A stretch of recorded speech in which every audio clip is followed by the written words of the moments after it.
Welcome, everyone. Well, I'm going to start out today, I hope, get everything working with a story. So in 1866, my great-grandmother, Julia Moriarty, boarded a ship in Liverpool, England, called the City of Dublin, bound for New York City. She was 14 years old.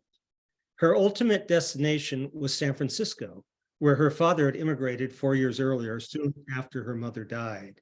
Julie was traveling with her Aunt Mary, whose care she had been in back in County Kerry, and Mary's three daughters, all under 18. The women comprised part of the second wave of Irish immigration. The first wave having extended from 1845 through the 1850s in the wake of the Great Potato Famine that devastated Ireland. Now, during the first wave, almost 2 million Irish fled the country. 60% of them went to America. But the bulk of immigrants during the first wave were men, whereas during the second wave, they were comprised primarily of women, most of them younger than 25, and many, like my great-grandmother Julia, still in their teens. In what historians call the feminization of the Irish diaspora, women came to make up the majority of foreign-born Irish in the US in the 19th century. Now, soon after arriving in San Francisco, Julia, her aunt, and her three cousins all found employment as domestics for wealthy San Francisco families, like more than 3/4 of the Irish female immigrants. It was work that the Anglo-American girls avoided, as domestic service bore something of a social stigma, even among the Anglo working class, who preferred working as shop girls, mill hands, and seamstresses. Domestics maintained a very grueling schedule, toiling 6 days a week from dawn till the dead of night. They were usually excluded from family affairs of their employers, as consorting with the help was frowned upon. It was a tough and lonely existence, requiring, in the words of one historian, the temperament of a saint and the constitution of a cowboy. Now, the upside was the money. While the wages were meager, women earned the equivalent of about $500 a month in today's currency. Employers provided food, lodging, and a uniform, meaning a domestic's expenses were few. That allowed Irish girls to contribute the lioness's share of money sent back home to Ireland to either support their families there or to purchase prepaid travel tickets to America for family members to join them. And that became part of what the Irish premiered with called chain migration. Now, in the years between the Great Famine of 1845 to the end of the 19th century, money transfers from America to Ireland exceeded $260 million.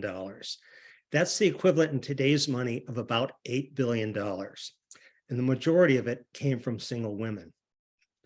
Now, after working as a domestic in San Francisco for 5 years, Julia married an Irish immigrant bachelor named John Casey and settled with him on his ranch in Lakeville.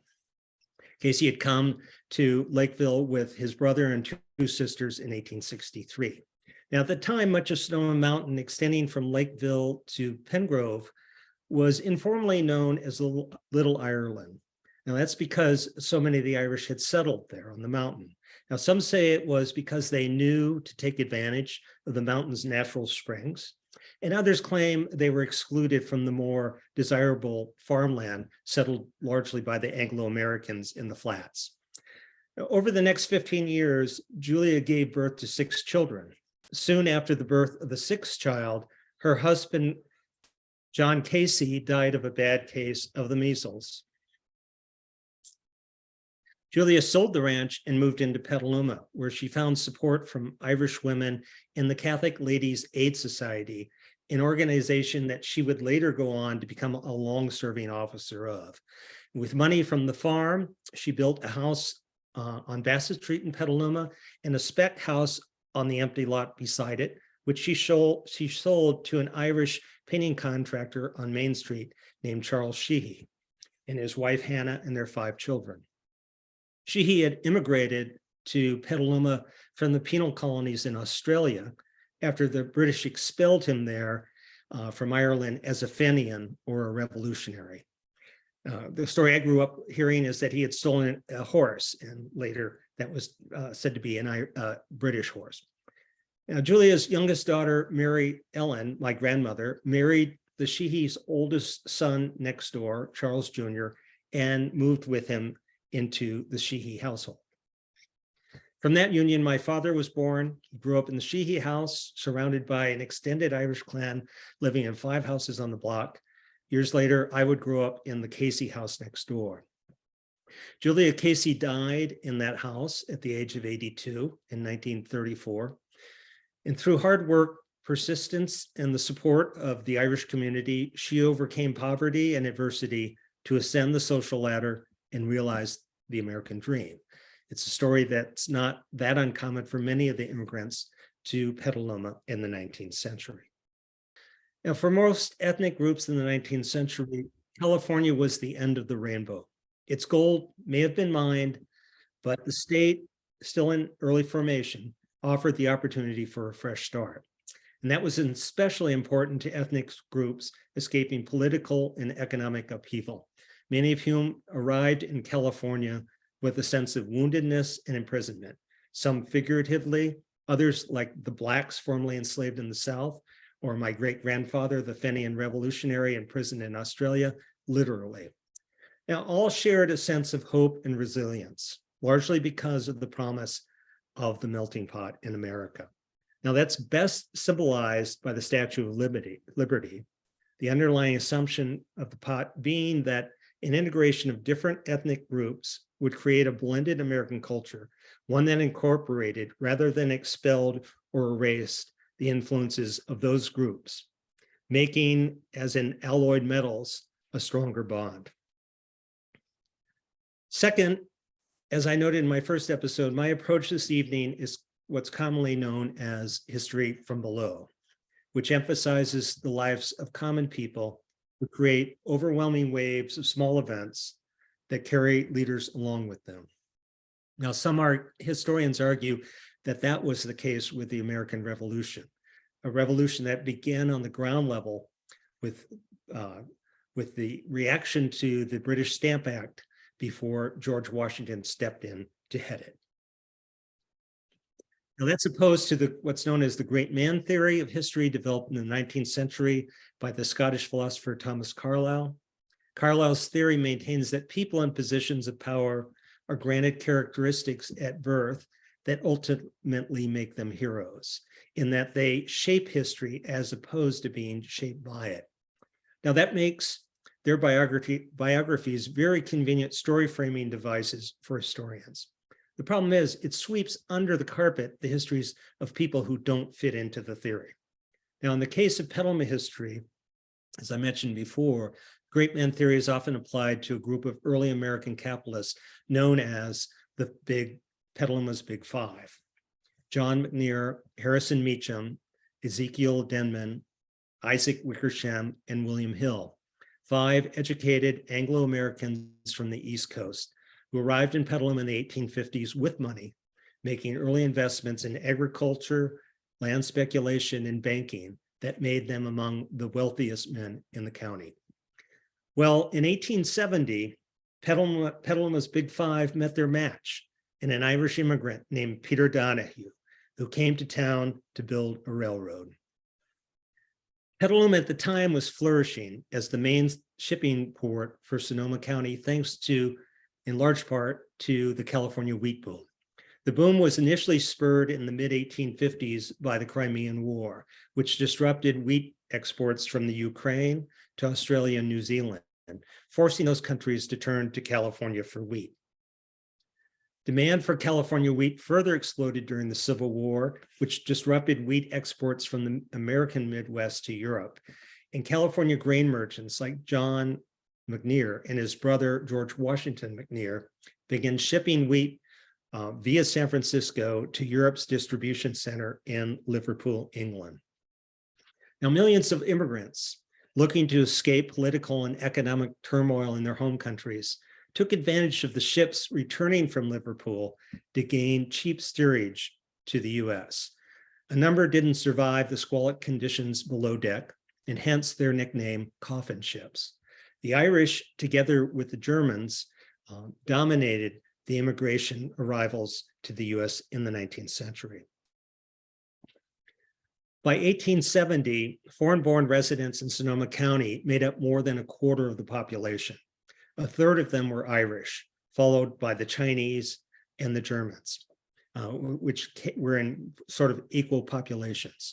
While the Germans initially did better economically than the other two, arriving with more resources as tradesmen and merchants, the Irish gradually gained upward mobility, especially in California, where, like most ethnic groups, they faced less entrenched bigotry than on the East Coast. Like many immigrants, the Irish got their start accepting low-paying jobs that native-born workers didn't want. The women worked as domestics, derisively nicknamed Bridgets, and the men worked as laborers, derisively nicknamed Paddies, building the nation's canals, its roads, and its rail lines. American laborers resented the Irish because they were willing to do more work for less money. In California, the Irish themselves found themselves resenting the Chinese immigrants for the same reason, especially in building the railroads, which following the Civil War began to redefine California's commercial shipping routes, including in Sonoma County. In 1867, Sonoma County offered a subsidy of $5,000 per mile of track, that's about $100,000 in today's currency, for the first railroad to extend from the county's southern border to its northern border. The big prize being access to the virgin redwood timber in the Russian River and the Eel River valleys north. Anxious to protect Petaluma's position as Sonoma County's primary shipping terminus, two members of the city's Big Five, John McNair and Isaac Wickersham, set out to build a rail line from the Petaluma docks to Hillsburg. They found themselves competing against John Frisbee, the founder of Vallejo and son-in-law of General Mariano Vallejo, who was building a line through the Sonoma Valley from Vallejo to Hillsburg, bypassing Petaluma. Now, unfortunately for Wickersham and McNair, they were unable to raise sufficient capital from other locals, and they ended up selling their rail company to an investment company in San Francisco, who in turn ran into trouble and ended up having to sell out to an Irish immigrant named Peter Donahue. Now, Donahue, soon after immigrating to San Francisco from Ireland in 1849, founded California's first iron casting foundry, the Union Iron Works. He then moved into transportation, first with shipbuilding and then construction of steam locomotives, horse car rail systems, and then finally the San Francisco and San Jose Railroad. Donahue wasted no time jumping into the rail race with Frisbee in Sonoma County. By August 1870, schooners began arriving at the Petaluma docks with rails, redwood ties, and Donahue's Irish laborers. The one snag in the deal was Donahue's demand to run the rail line down the center of Petaluma's Main Street, a demand rejected by the Big Five. Now, in a huff, Donahue decided instead to establish a company town some 8 miles downriver from Petaluma, adjacent to the township of Lakeville, to serve as the railroad's southern terminus. He modestly named it Donahue Landing. The town went up overnight with housing for 200 of Donahue's Irish crew. It also featured a machine shop, a blacksmith, a 2-story hotel, a 1-room country school, a saloon, and a stable that doubled as a dance hall. All welcome additions to the Irish farmers living in nearby Lakeville. Now, to connect his trains to San Francisco, Donahue put together a fleet of 4 steamers to ply the Petaluma River, including the Antelope here and the James Donahue, named for his brother. On New Year's Eve, 1870, only 4 months after laying the first spike, Donahue's San Francisco and Northern Pacific Railroad made its inaugural run from Donahue Landing to Santa Rosa. In 1871, he extended the line to Cloverdale, thus winning the county's subsidy. Now, with the railroad in place, the sleepy town of Santa Rosa which had been outpaced by Petaluma to that point, soon replaced Petaluma as the county's transportation hub for agriculture, setting off a massive boom for Santa Rosa. Meanwhile, bypassed by Donahue Landing as the railroad's southern terminus, Petaluma stagnated. Its population remained flat at just under 4,000 until the early 1900s, when the Petaluma chicken boom drove a spike up in the population. Now, that by that time, by the turn of the century, schooners docking in Petaluma accounted for only half of the freight shipped in or out of the county, the other half being carried out by rail. In the 1880s, Donahue extended his rail line to Tiburon, which became his new southern terminus. He had the buildings at Donahue Landing loaded onto barges and shipped down there. All he left behind was the stable and the stable tender's house, ruins of which remain standing there today. Now, a number of the Irish in Donahue Landing also stayed behind, perhaps most prominently Donahue's construction foreman, Festus Needham. Now, following the construction of the rail line, Needham moved to Petaluma, where he opened a grocery on the ground floor of the Washington Hotel, highlighted here in the red box, which sat beside John McNear's new Bank of Sonoma County at the corner of Washington and Main Streets, where the Bank of America sits today. Like other merchants, Needham quickly became involved in local politics. Now, the Irish had a leg up here because being English-speaking citizens, they also had an understanding of the U.S. political system, which was based in part on the British system that they came from. So they were able to exert political power sooner than most other immigrant groups. Now, although a large group of the local Irish were registered Democrats, which was the party aligned at the time with the Confederate South, during the Civil War, they had actually sided with the Union. They were called War Democrats, honoring the promise they made as new citizens to defend the U.S. against all enemies, foreign or domestic.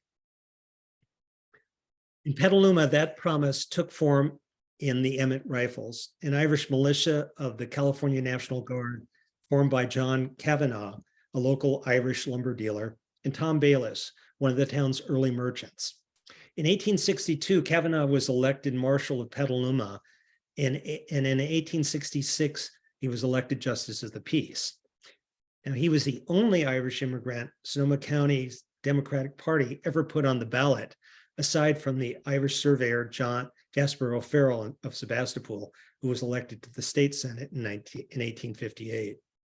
In 1871, Kavanagh joined with Festus Needham, who just moved to town, in forming the Irish Citizens Political Club, refusing any more of the Democratic Party's offers to buy the Irish vote with money and whiskey, until they were willing to nominate more Irish candidates.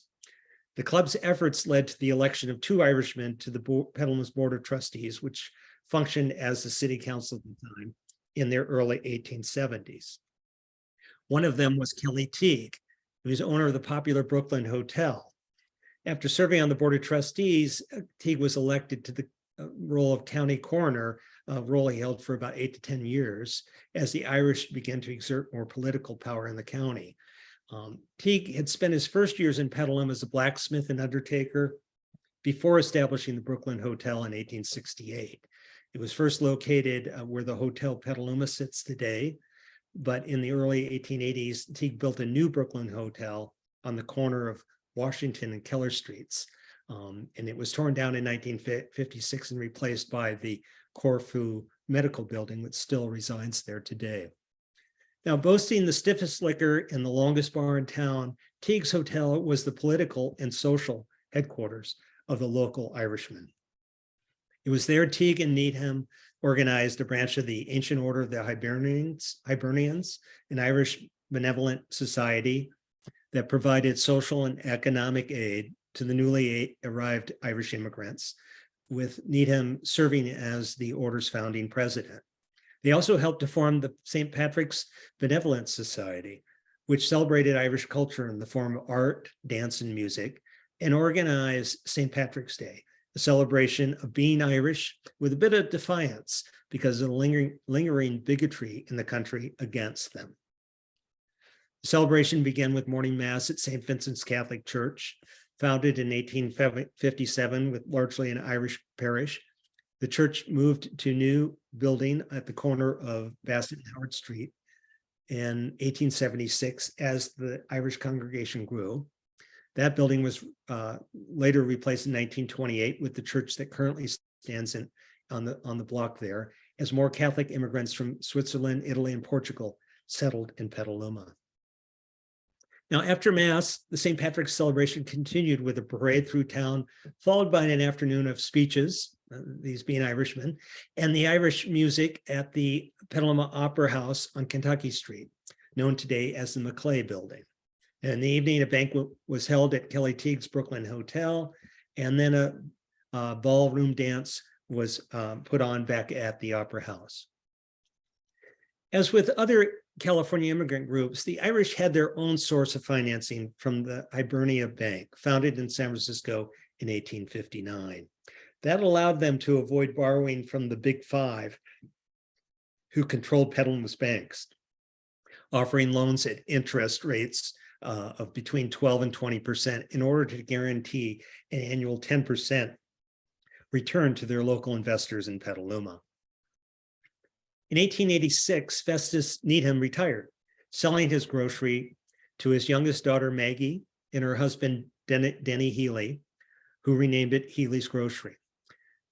By that time, the grocery had relocated to Upper Main Street across from Penry Park in the building occupied today by the thrifty hippie store.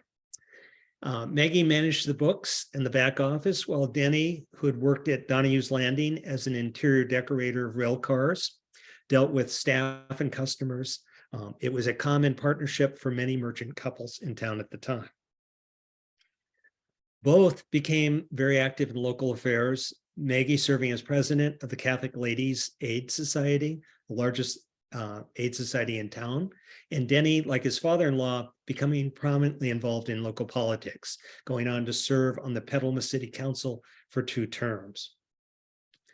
In 1902, the newly prosperous Healys built one of the grandest showplaces in Petaluma, a Queen Anne Victorian on the corner of Washington and Kentucky streets, designed by one of San Francisco's leading architects, J. Cather Newsom. In addition to raising their 5 children there, the Healys also became known for the popular house parties that they staged at the house. In 1906, the Healys sold their grocery store and went into the furniture business, erecting the Healy Building on Kentucky Street, outlined in this red box. It's now known today as the Gwynn Building, where they opened the Petaluma Furniture Store. 10 years later, increasingly restless, it appears, they sold the store to Klein Furniture and went into the undertaking business. Now, Denny, a gregarious man with known for his sharp Irish wit, was also a sports fan. And he managed what many claim was Petaluma's best semi-professional baseball team, sending a number of players into the majors. Now, this team shot that we have here is the only photo that we can find of Denny Healy, and unfortunately his face is mostly hidden by his hat. But Denny also loved the races, and he kept a stable of thoroughbreds and a kennel of racing greyhounds that he competed with around the state. And then in 1916, they sold the furniture store and they built the Healy Funeral Parlor on Washington Street between Keller and Liberty Streets, going into the undertaking business. They only owned that store for 4 years before they sold it. It eventually became the Parent Funeral Chapel, and it was then demolished in 1976 for the Sierra National Bank building. With their children grown and gone, the Healys also decided in 1920 to downsize, selling their lovely Queen Anne mansion to Frank Blackburn, who was a second generation undertaker in town, and he converted it into a funeral parlor and eventually became known as Sorensen's Funeral Home. Now, 2 years after selling the mansion, Denny died from an appendicitis attack at age 61. His funeral was conducted in his former mansion, Maggie died 22 years later in San Francisco, where she was living with her daughter. In 1869, the Healy Mansion was demolished to make way for a gas station, an atrocity that sparked the Petaluma historical preservation movement. Years later, the gas station was demolished, leaving today an empty, contaminated brownfield, a sad tribute to the Healy Needham family, who ascended from the poverty of Ireland's potato famine to the heights of Petaluma society.